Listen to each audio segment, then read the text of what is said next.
સુરત મહાનગરપાલિકા સંચાલિત સ્મીમેર હોસ્પિટલમાં દર્દીના પરિવારજનોએ ભારે હોબાળો મચાવી 3 તબીબો સહિત સ્ટાફને માર્યો હતો. સાથે જ સીટી સ્કેન વિભાગમાં ભારે તોડફોડ કરી હતી, જેના દ્રશ્યો સીસીટીવીમાં કેદ થઈ ગયા હતા. દર્દીના સગાઓએ કરેલા હુમલાના પગલે સ્મીમેરમાં તબીબો સહિતનો સ્ટાફ હડતાળ પર ઉતરી ગયો છે અને આરોપી હુમલાખોરોને ઝડપી પાડી કાયદેસરની કાર્યવાહી કરવા માંગ કરી છે.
સોમવારે મધરાત્રે રામપુરા વિસ્તારમાં ગણેશ મહોત્સવ દરમિયાન ડીજેનું સ્પીકર પડતા હિતેશ જયંતિ જાદવ નામનો વ્યક્તિ ઇજાગ્રસ્ત થયો હતો, જેથી તેને સ્મીમેર હોસ્પિટલમાં લાવવામાં આવ્યો. હોસ્પિટલના ઇમરજન્સી વિભાગમાં હિતેશને પ્રાથમિક સારવાર આપ્યા બાદ સર્જન તબીબે સીટી સ્કેન માટે રેફર કર્યો.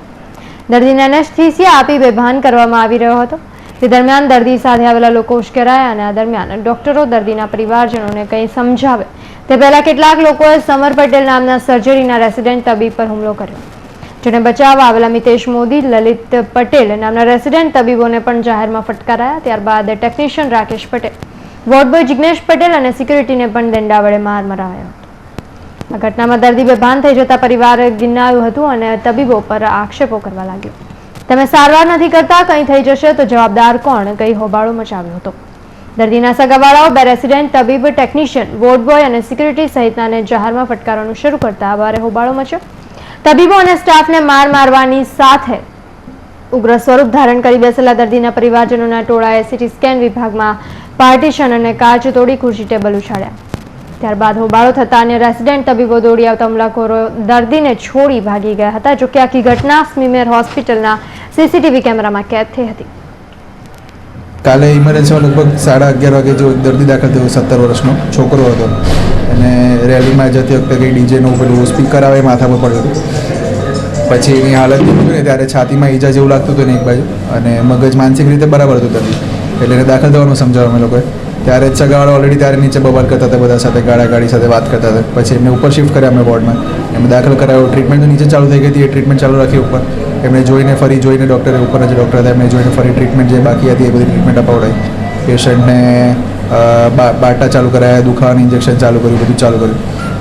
ત્યારે જ્યારે દાખલ કર્યું ત્યારે લગભગ એની સાથે 15 થી 20 લોકો બધા દારૂ પીને આવેલા હતા. બધાને મોઢામાંથી વાસ મારતી હતી, બધા દાખલ થયા, એ બધા સાથે આવેલા હતા એમની. અને પછી જેમ દાખલ થયા 5 મિનિટ રહીને બધા જતા રહ્યા, ખાલી 2 એના મમ્મી પપ્પા 2 જણા બાકી રહ્યા હતા. પછી કલાક એક રહીને લગભગ 11:30 વાગે જેવું દર્દીની થોડી માનસિક રીતે થોડું અસ્થિર થયું અને એકવાર ઉલટીને એવું થયું, એટલે દર્દીને ત્યારે સીટી સ્કેન કરાવવાનું નક્કી કર્યું અર્જન્ટમાં. એટલે એમને સગાવાળાને વાત કરી, એમને કીધું રૂપિયાને સગવડ કરતાં વાર લાગશે. એ લોકો બંને જ ગાયબ થઈ ગયા. એને દર્દીની સાથે કોઈ જ નહોતું, એના મા બાપ કોઈ જ નહોતું, કોઈ બીજું સગાવાળું આજુબાજુ ઘરવાળું કોઈ જ નહોતું. ત્યારે તેવી હાલતમાં અમારા ડૉક્ટર મિતેશ મોદી આયાબેન 2 જણા દર્દીને નીચે સોનોગ્રાફીને એક્સરે માટે લઈ ગયા. ત્યાં સુધી એને એક્સરે સોનોગ્રાફીને એવું કરાવડાવ્યું બધું. એ બી એમની પાસે રૂપિયા નહોતા, કારણ કે કોઈ હતું નહીં સગાવાળું, એટલે આરએમઓ સાથે વાત કરીને બધું ફ્રી કરાવડાવ્યું. એ બધું એ ફ્રી થયું. એની પછી એના બધા સગાવાળા એક પછી એક બધા આવ્યા, આખું ટોળું ભેગું થયું. અને હજુ તો સીટી સ્કેનમાં અંદર લીધો દર્દીને, ત્યારે રૂપિયાને ઉભર્યું ત્યારે લોકો ચાલુ થઈ ગયા કે તમે રૂપિયા ભરાવો છો ને આમ તેમ. પછી સીટી સ્કેનનું મશીન બગડી ગયું, એટલે સીટી સ્કેન થઈ ન શકું એ વસ્તુ અમે શાંતિથી એ લોકોને સમજાવતા કે આવી ઘટના બની છે, સીટી સ્કેનનું મશીન બગડી ગયું છે. તો એમનું એવું કહેવું હતું કે તમે લોકો જ્યારે સીટી સ્કેનનું મશીન બગડ્યું હતું ત્યારે શું કામ આટલા રૂપિયા લઈ લીધા અમારી પાસેથી, જ્યારે રૂપિયા પાછા આપવાની વાત થઈ જ ગયેલી હતી એમ. ઘટનાની જાણ થયા બાદ સ્મીમેર હોસ્પિટલના તમામ રેસિડેન્ટ તબીબની સાથે કોલેજના ડીન, હોસ્પિટલના સુપ્રિન્ટેન્ડન્ટ, તમામ આરએમઓ અને વરાછા પોલીસ પણ સ્મીમેર હોસ્પિટલ કેમ્પસ દોડી આવી હતી. જો કે એક પણ હુમલાખોર હાથ લાગ્યો ન હતો. કલાકો સુધી ભારે તંગદિલીભર્યું વાતાવરણ રહ્યું.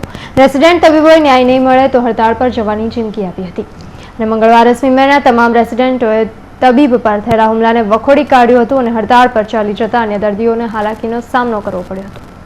હડતાળ પર ઉતરેલા ડોક્ટરોએ આ તબક્કે હુમલાખોરોને ઝડપી પાડવા અને તેઓ વિરુદ્ધ ગુનો દાખલ કરવા માંગ કરી હતી અને જણાવ્યું હતું કે હુમલાખોરો વિરુદ્ધ પગલાં લેવાતા જ તેઓ ફરી ફરજ પર ચડી જશે.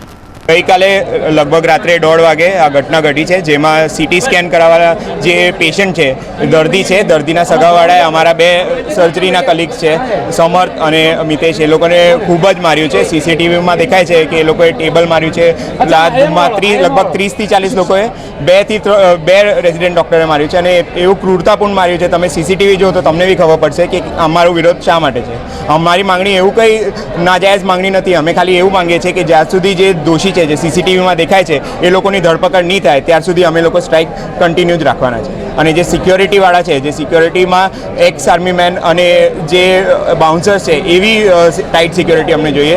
અમને આ 50 વર્ષના જે ઇન્કોમ્પિટન્ટ સિક્યોરિટીવાળા છે એ નથી જોઈતા.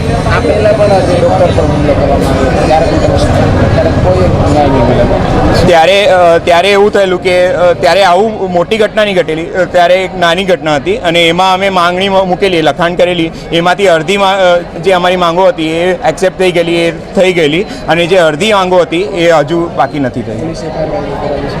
પોલીસ એફઆઈઆર અમે જે અમારા હેડ છે, ડીન અને સુપ્રિન્ટેન્ડન્ટ, એમને કીધું છે, એટલે ઇન્સ્ટિટ્યુશન તરફથી જ. સ્મીમેર હોસ્પિટલના સગાના સ્વરૂપે આવેલા ટોળાએ તબીબો અને સ્ટાફને માર મારતા પોલીસ ફરિયાદ નોંધાઈ છે. સ્મીમેરના સંચાલકો દ્વારા નોંધાવાયેલી ફરિયાદની વરાછા પોલીસે સીસીટીવીના આધારે તપાસ શરૂ કરી છે. બીજી તરફ હડતાળ પર ઉતરેલા તબીબોને મનાવવા પ્રયાસો થઈ રહ્યા છે અને પોલીસે હુમલાખોરોને ઝડપી પાડવા ચક્રો ગતિમાન કર્યા છે. પરંતુ એ સવાલ ઊભો થાય છે કે સુરત મહાનગરપાલિકાના બજેટમાં સ્મીમેર હોસ્પિટલ માટે કરોડો રૂપિયા ફાળવી આપવામાં આવે છે.